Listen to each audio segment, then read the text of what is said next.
देख रहे हैं आज तक। मैं हूं आपके साथ नवजोत रंधावा। बीजापुर नक्सली हमले में 22 जवानों की शहादत के बाद पूरा देश गमगीन है। गृह मंत्री अमित शाह खुद छत्तीसगढ़ पहुंचे और वहां शहीद जवानों को श्रद्धांजलि दी। मुख्यमंत्री भूपेश बघेल भी उनके साथ मौजूद हैं। नक्सलियों के हमले के बाद बीजापुर में सर्च ऑपरेशन चल रहा है, क्योंकि एक जवान का अब तक कोई सुराग नहीं मिल पाया। दूसरी ओर 31 घायल जवानों का अस्पताल में इलाज चल रहा है। अमित शाह ने अफसरों के साथ बैठक भी की।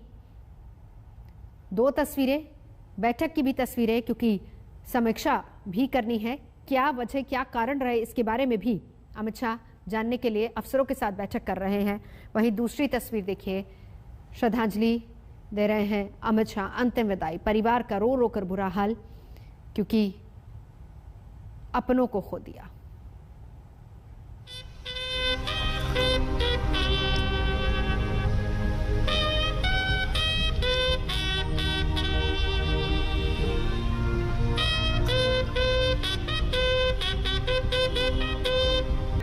नक्सलियों ने फिर गहरा जख्म दे दिया। देश के लिए बड़ा सदमा है। 22 जवान सुपूतों ने नक्सलियों के खिलाफ ऑपरेशन में अपनी जान गंवा दी। लेकिन 22 जवानों की शहादत के बाद नक्सलवाद पर बड़ा प्रहार करने की तैयारी है।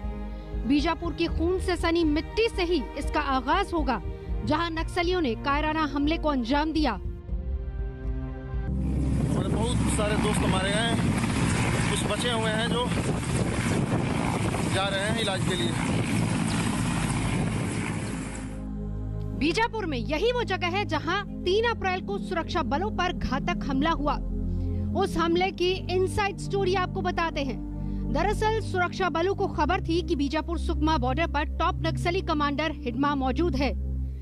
उसी खबर पर 3 अप्रैल को डीआरजी, एसटीएफ, कोबरा और सीआरपीएफ की संयुक्त नक्सल विरोधी टीम ने ऑपरेशन शुरू किया। जैसे ही सुरक्षा कर्मी मौके पर पहुंचे, वहां से नक्सली ऊंचाई पर चले गए और वहां छिप गए। 3 अप्रैल को दोपहर 12 बजे होंगे, तभी जोनागुंडम और टिकलागुंडम के बीच जंगल में सुरक्षा बलों पर नक्सलियों ने हमला बोल दिया। जबरदस्त मुठभेड़ हो गई। एंटी नक्सल ऑपरेशन में करीब 400 जवान शामिल थे, जबकि नक्सलियों की संख्या 700 बताई जा रही है। जानकारी के मुताबिक नक्सलियों ने 3 तरफ से घात लगाकर हमला किया। इस नक्सली हमले में सुरक्षा बल फंस गए और 22 जवान शहीद हो गए। नक्सलियों की साजिश बहुत बड़ी थी, लिहाजा वो अत्याधुनिक हथियारों से लैस थे। जानकारी के मुताबिक नक्सलियों के पास बैरल ग्रेनेड लॉन्चर, देसी रॉकेट और कई अन्य घातक हथियार भी थे। फिर हम गए थे बहादुर की जो बराबर की लड़ाई हुआ, लेकिन अनफॉर्चुनेटली हमारा जवान इसमें लड़ते लड़ते कई लोगों का नुकसान हुआ। लेकिन हम लोग इस अभियान में एक कॉन्शियस डिसीजन थे। तब तक हम इस क्षेत्र में जाकर जो नक्सल के जो फॉर्मेशन है उनके खिलाफ कार्रवाई नहीं कर रहे थे। फिर हम ये अभियान में आगे नहीं बढ़ पाए थे। इसी लक्ष्य के साथ, इसी प्लानिंग के साथ हम लोग गए थे। लड़ाई भी बहादुरी से लड़ गए थे, लेकिन अनफॉर्चुनेटली हमारा जो नुकसान हुआ, लेकिन पीछे नहीं हटे था। आने वाले समय में भी इन इलाके में कोर क्षेत्र में हम पुनः जाएगा और उनके खिलाफ और बहादुरी से काम करेगा। छत्तीसगढ़ में बीजापुर सुकमा बॉर्डर पर घने जंगल और पहाड़ियों से घिरे टिकनगुंडा के इस इलाके में ग्राउंड जीरो पर आज तक की टीम पहुंची। सामने ऐसा मंजर था जिसे देखकर रूह कांप जाए। 2 किलोमीटर के इलाके में शहीद जवानों के शव पड़े दिखाई दे रहे थे। तब तक वहां पर कोई रेस्क्यू टीम नहीं पहुंच पाई थी। हाल ये था कि शहीद जवानों के शव लोकेट करने और उन्हें हमले की जगह से लाने में घंटों का वक्त लग गया। लेकिन जवानों की दिलेरी को सलाम है कि उन्होंने नक्सलियों की गढ़ में घुसकर डटकर मुकाबला किया और 15 से ज्यादा नक्सलियों को मार गिराया। और का नुकसान हुआ है, हमारे जवान शहीद हुए हैं। मैं उन सभी जवानों को श्रद्धांजलि भी देता हूं और उनके परिवारजनों को और देश को इतना विश्वास दिलाना चाहता हूं कि जवानों ने अपना खून जो देश के लिए बहाया है वो व्यर्थ नहीं जाएगा। हमारी लड़ाई और मजबूती के साथ और मक्कमता के साथ और तीव्रता के साथ इन नक्सलियों के खिलाफ चालू रहेगी और हम इसको परिणाम तक ले जाएंगे। ये संयुक्त रूप से ये अभियान चल रहा है। लोकल हमारी जो डीआरजी है और सेंट्रल पैरामिलिट्री फोर्स है, दोनों का संयुक्त अभियान था। सर्चिंग में निकले हुए थे और इसमें ये घटना हुई। अब गृह मंत्री अमित शाह छत्तीसगढ़ के दौरे पर हैं। एक दिन पहले ही दिल्ली में उन्होंने बड़ी बैठक बुलाई, जिसमें कई अहम फैसले लिए गए हैं। बीजापुर से धर्मेंद्र महापात्रा, दिल्ली से जितेंद्र बहादुर के साथ कमलजीत संधू। आज तक। चलेंगे सीधा जितिन बहादुर मेरे सहयोगी हमारे साथ जुड़ चुके हैं। जितिन, नुकसान बहुत बड़ा है और बैठकों का दौर लगातार दिल्ली में, अब इसके बाद खुद गृह मंत्री पहुंचे हैं छत्तीसगढ़ और वहां भी अब बैठकों का दौर चल रहा है।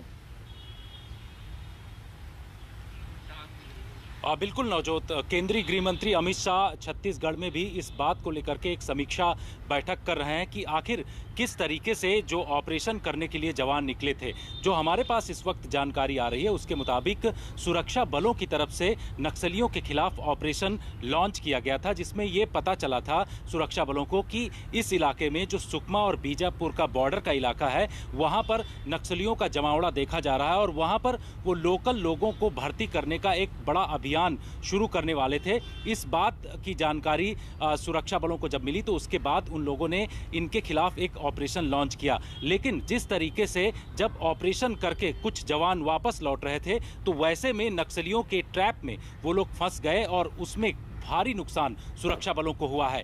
इसमें आज की जो बैठक महत्वपूर्ण है वो ये बताया जा रहा है कि केंद्रीय गृह मंत्री अमित शाह के सामने राज्य सरकार की तरफ से भी रिपोर्ट रखी जाएगी और उसमें वो तमाम जानकारियां दी जाएंगी कि आखिर किस तरीके से उस जगह पर चूक हुई। यानी कि जब सुरक्षा बलों की तरफ से इस ऑपरेशन को लॉन्च किया गया और नक्सलियों के खिलाफ ये ऑपरेशन था तो उसमें नक्सलियों ने किस तरीके से उल्टा उनके ऊपर कार्रवाई कर दी, जिससे हमारे जो 24 जवान हैं वो शहीद हो गए हैं। अभी भी एक जवान की मिसिंग की ये जानकारी मिल रही है और ऐसे में अब गृह मंत्री अमित शाह की ये बैठक महत्वपूर्ण होगी कि आगे किस तरीके से इस पर कदम बढ़ाना है। हमारे पास सूत्रों के अनुसार जो जानकारी मिल रही है उसके मुताबिक अब नक्सलियों के खिलाफ एक बड़ा अभियान आने वाले समय में छेड़ा जाएगा, क्योंकि जिस तरीके से नक्सलियों ने इस हमले को अंजाम दिया है वैसे में केंद्र सरकार और राज्य सरकार दोनों की जो फोर्सेज हैं वो मिलकर के एक बड़े ऑपरेशन को अंजाम देंगी, जिसमें ये जानकारी मिल रही है कि नक्सलियों के जो टॉप कमांडर हैं उनकी लिस्ट बनाई जा रही है और उसके बाद उनके खिलाफ कार्रवाई की जाएगी। जितेंद्र रहिए हमारे साथ। 22 जवानों की शहादत से देश गुस्से में है, गम में है। जवानों ने ऑपरेशन छेड़ दिया है, लेकिन सवाल उस हमले पर जहां हमारे जवान शहीद हो गए। आखिर क्या प्लान था नक्सलियों का और जंगलों में ऑपरेशन किस अंजाम तक पहुंचा? ताबूत में रखे 22 पार्थिव। चंदौली के ठेखा गांव के रहने वाले धर्मेंद्र 3 भाइयों में सबसे बड़े थे। इनकी 8 साल और 2 साल की बेटियां हैं, पत्नी है, माता पिता हैं, लेकिन अब उन सभी की जुबां पर धर्मेंद्र की बस यादें ही हैं जो उन्हें तड़पा रही हैं। चाहते हैं कि उनसे बदला लिया जाए। जिस तरह से नक्सली हमला करते हैं, किसी के बच्चे, किसी के पति ऐसी दुर्घटना में उनके साथ जो इस तरह का व्यवहार किया जाए नक्सलियों के साथ। आखिरी बार दरअसल हमको काफी दिन बाद ज्यादा बात करते नहीं थे। माता जी साथ में थी इसलिए ज्यादा बात नहीं करते थे। नमस्कार, मैं हूं अंजना ओम कश्यप। हमें उम्मीद है ये वीडियो आपको पसंद आया होगा। लेटेस्ट खबरों के लिए यूं ही देखते रहिए आज तक और इस वीडियो के पसंद आने पर लाइक, शेयर एंड सब्सक्राइब करना ना भूलें।